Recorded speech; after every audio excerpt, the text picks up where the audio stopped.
Welcome to Think Big with Dan and Qasim. Join hosts Dan Melnick and Qasim Masood as they explore big ideas, limitless possibilities, and engage with visionaries, entrepreneurs, and thought leaders who dare to dream big, get inspired, motivated, and find practical tips for personal growth. Think big, dream bigger, and ignite your potential.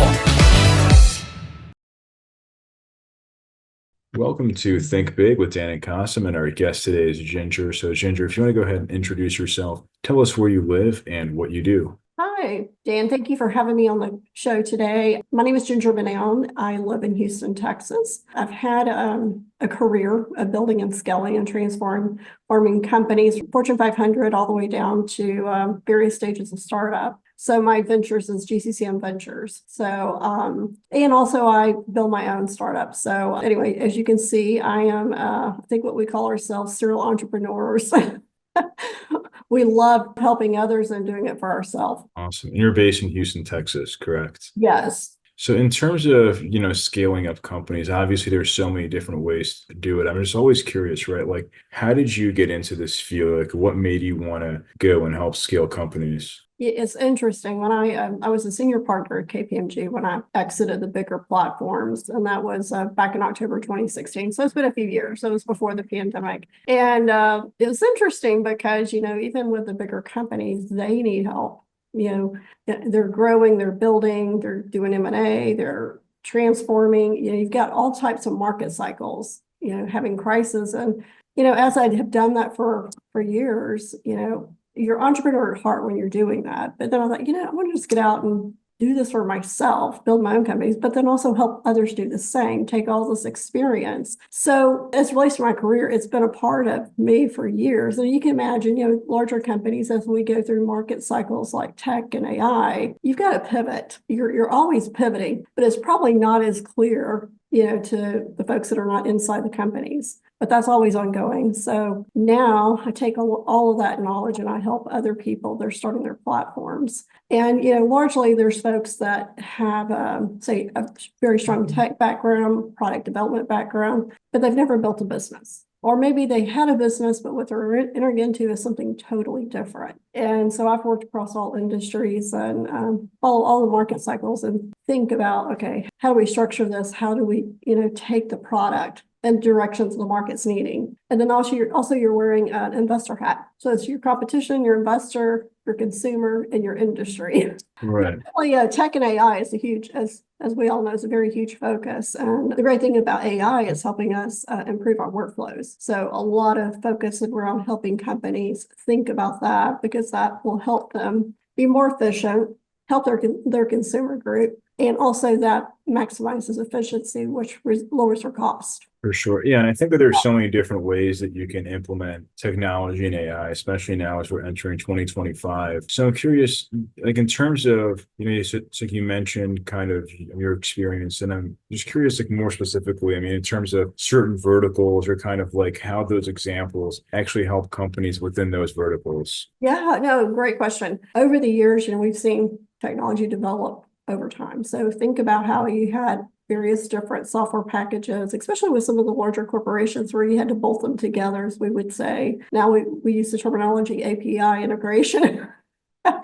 And but what is so great now is that you can simplify those workflows and you don't need as many people to do one workflow as you used to. And that simplification of that integration makes that a better consumer experience because it's an end-to-end. And then also from, call it the back office perspective, it results in you having fewer disconnects and that information flow and internally. So I'm super excited about it because it does solve a lot of issues we've had in the past.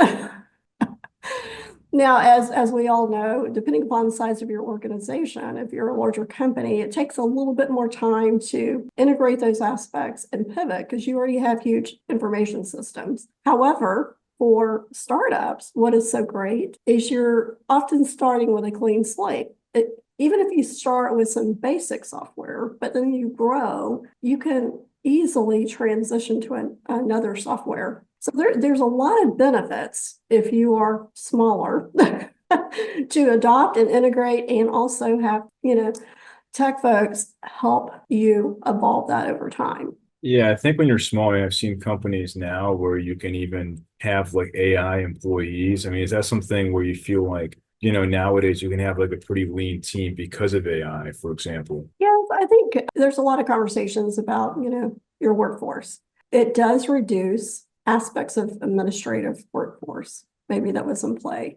But then I think the bigger focus we need to have is that it will free up some of your folks so they can be more strategic thinking. It frees folks up from administrative tasks. I don't know about you, but the more administration that I can free up on my plate, I'm a happier person because you get to focus on what really you enjoy doing. So Right. I do see, at least my experience has been when technology, software, and the output from that is flowing and working better, people are generally happy because they're not having to call tech to resolve those tech issues or the output that they're arriving at. They're not having to reconcile it as much and understand why is there a gap in the information. So I personally believe that that could enhance employee morale in addition to the bottom line. Right, for As- sure. And as we've all learned over the years, any type of change in technology, it's going to change your process. You have to, there's a whole change management with people that you need to go through to get them adopted. So there's that user adopted adoption internally as well as an end consumer. 100%. Yeah. Just to your point, right? If it's a smaller company, it's much easier, but you still need people to kind of monitor the AI and make sure that it's working well. But it is less time taking than actually manually doing some of these tasks, whether it's email follow-ups or messages or booking meetings, things like that. Well, and I'll tell you the one thing that I'm experiencing that I love is taking the digital marketing. There are so many great products there that help you with content in various different products that help you so that you can get your content out there in a very efficient way. And that's definitely an area that you want to minimize your cost. Exactly. Yeah, 100%. It's even editing these shows and posting clips, there's, like you mentioned, lots of softwares that are very cost effective and very efficient when it comes to that. Yes, yes. And that's an area people over the years have spent a lot of money in. Yeah. So I guess, now that we're in 2025, like what are some of the biggest changes that you're like anticipating or expecting in the AI world or even within your investments? I'll tell you what I continue to see because I have all types of companies reaching out to me, which I love because I love learning about what people are coming up with and how that's really going to enhance people's lives. My brain's around how do we help people and companies, have a better life, a better future. And so the things that I'm seeing, people are, continue down the path of identifying problems out there. They're out there trying to do something for themselves and they realize there's not this product out there, or they're using something and they see, hey, this is a great product. I could actually build a component the product is missing and pull that together. So I'm seeing a lot of that, but if you think about health, that's an industry sector that goes to healthcare within the hospitals and then also well-being. And we're seeing a lot of innovation there that, people are, seen for years, especially in healthcare, where Right. they have different products using technology that would have the consumer have a better experience. And also it goes to save lives. So I feel that we are, seeing an uptick there. Each year we see an uptick, but I think now people are getting more comfortable with AI. Year before last, people are a little bit nervous about it. This year, Right. people started seeing how that actually works.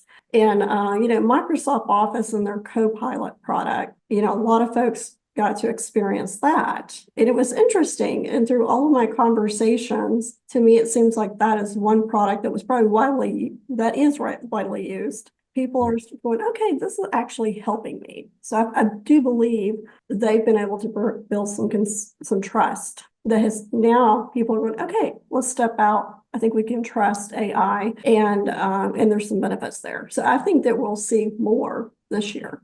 100%. Yeah. I can tell you here in Austin, we have the the self-driving rideshare cars, and it's definitely interesting, and it's weird. It's been an adjustment when you're driving, you see a car driving with no driver, right? So I think, things like that, it's definitely, I mean, they say that it reduces human error by over 80%, which I guess makes sense because so many humans today are super distracted while driving on their phone, texting, eating, what have you. But obviously, when it's an AI robot, all they're doing is driving. So there is a lot of maximization of efficiency there for sure. So I think another word I would use is independence. So if you think about the younger generation, like in their teens, parents feel safer once they get used to self-driving vehicles. They're going to feel safer that their kid's Right.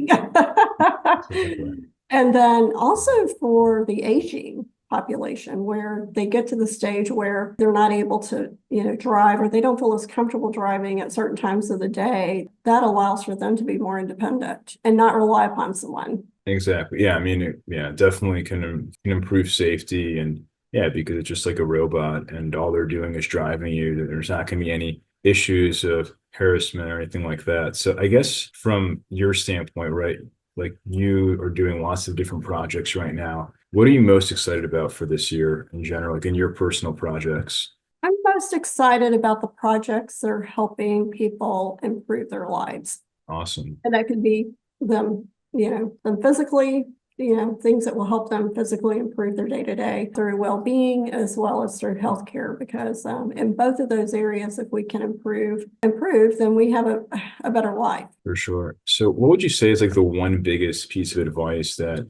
you wish you knew before you got started? Started on in the entrepreneurial world when Yes. Yeah. you always hear, okay, there's a lot of things you always hear, and intellectually you're like, oh yeah, I get that. But I would say that sometimes it takes longer to build, before you're producing revenue. And it varies from project to project.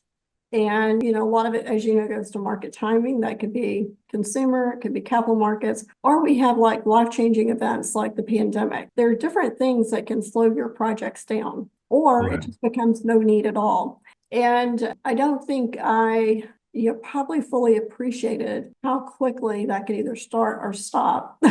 And then also it makes you think about how you need to have multiple things going at one time. I was accustomed having a multitude of projects going at one time when I was, in KPMG and professional services. That's, name of the game. However, it's really different when you're the entrepreneur. So that was actually, I could quickly adapt, but it was an interesting learning experience because in my mind, we can get this started very quickly. Sometimes you Yes. don't have control over that. Exactly. Yeah. I mean, I think it's definitely, especially when you're a third party provider, I can speak from my experience. There's obviously so many factors just out of your control because you're kind of on someone else's timeline, etc. Yeah. So in terms of your business, right, like if we're going to have this conversation again in 1 year from now, where do you see things going for it? This is where I see, in line with my goals this year, I see I'm going to be actually launching some workshops and programs that will be targeted to the folks couples through different stages of building their company. Those that are starting their ideas, how do you really roadmap that out, and providing them with some tools. And then also for those that have already started, they have a product, but it's like, I don't know how to build a company.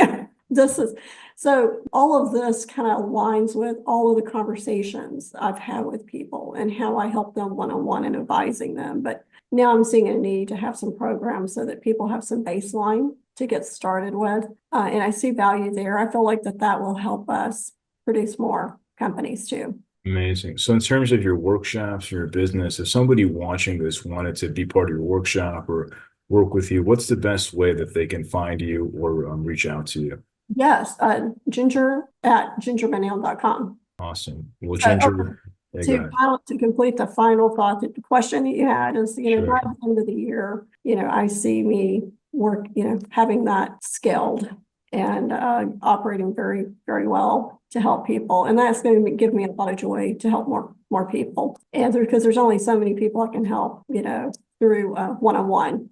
growth. And the other thing is my Project Life Integrate. We'll be talking about that because hopefully that's launched at the end of the year too. Amazing. Well, if you're interested in working with Ginger, definitely email her before she gets too busy and can't take on that many clients. So, Ginger, thanks so much for your time and good luck in 2025. Thank you, Dan.